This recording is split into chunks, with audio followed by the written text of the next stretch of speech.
So I was about to do a video about my repaint on the Ampulosaurus, as in like start recording a video for it. But then this popped up. A box full of this. Very exciting. Paper. Yes, I like paper. Okay, enough messing around. My one and only Beast of the Mesozoic figure that I'll probably ever get.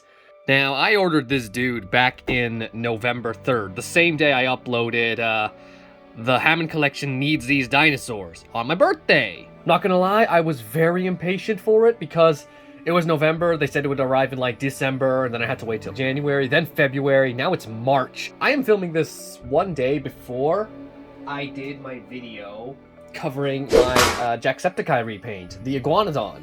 And now, I finally have it. Uploading the video here, Monday.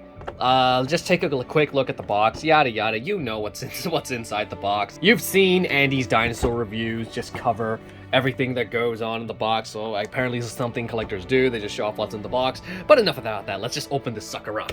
Okay, it took an embarrassingly long amount of time for me to actually open the tape, but this is one of the few times where I want to be careful not to damage this box.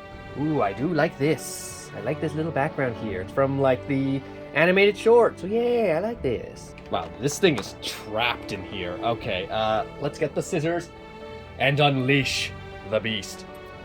Snip. And snip. Snip.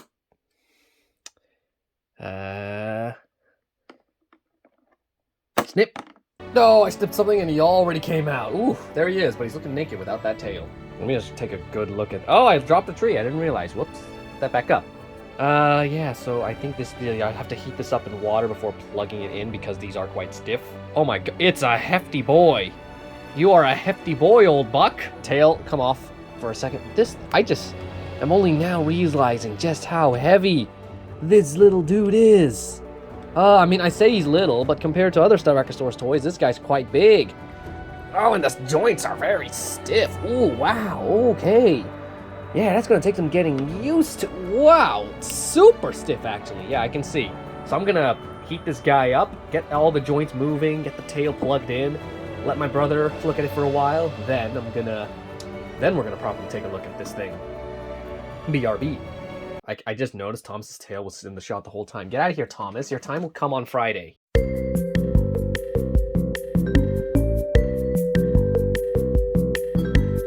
And here he is with his tail attached. Now, I'm not gonna go into like what normal reviewers do because it's like a structure where they talk about how beautiful the sculpt is and they give you like close-up like images of how good it just looks up close. Then they go over all the points of articulation. I loosened up some of the bits and I got some bits to move around quite freely, but like there's still some bits like that. Wow, those are sharp. That's another good thing. I just wanna gush over this for a while. Like, when I watched Old Buck for the first time, I really enjoyed it, just like everyone else. And then when I heard that it was getting a Beast of the Mesozoic figure, I was like, oh, I want that so much.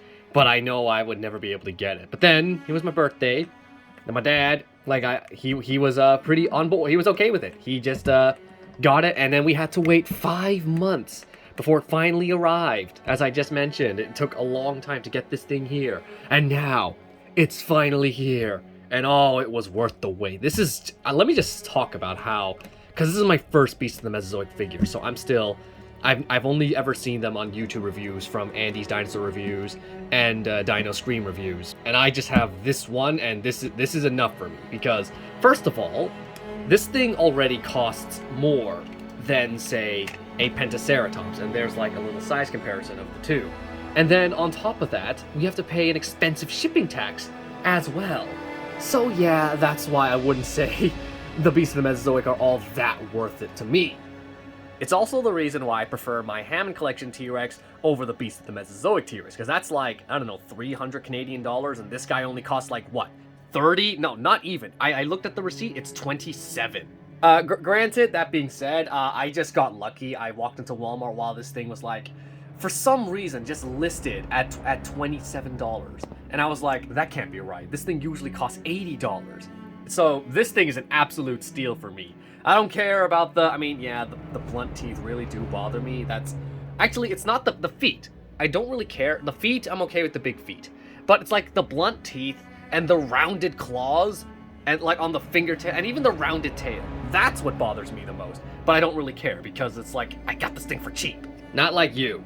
You weren't cheap. Which is why I'm saying this will probably be my only Beast of the Mesozoic figure ever.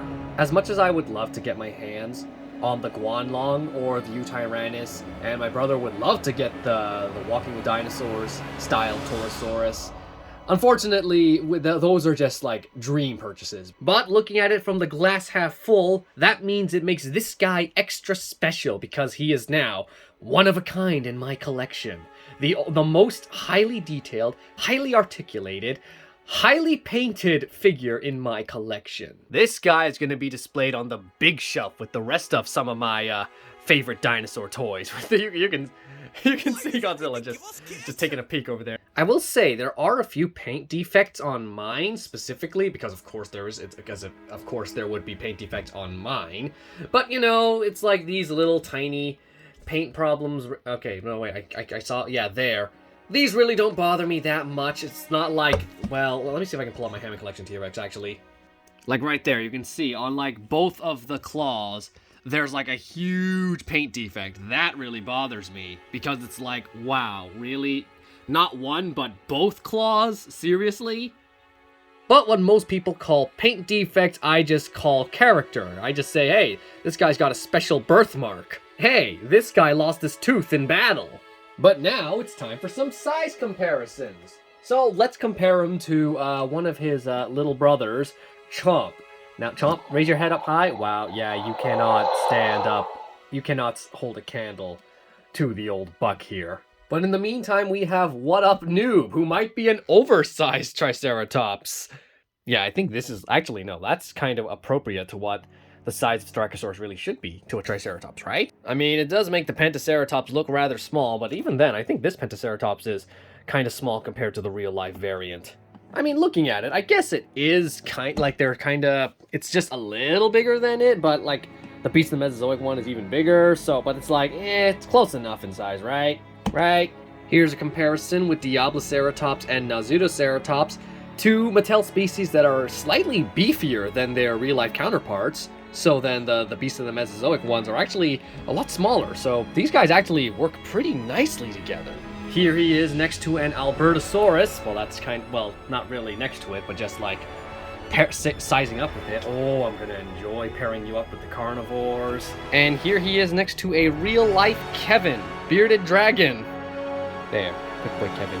Here it is with the Zuniceratops, which is probably one of the smaller ceratopsians to exist.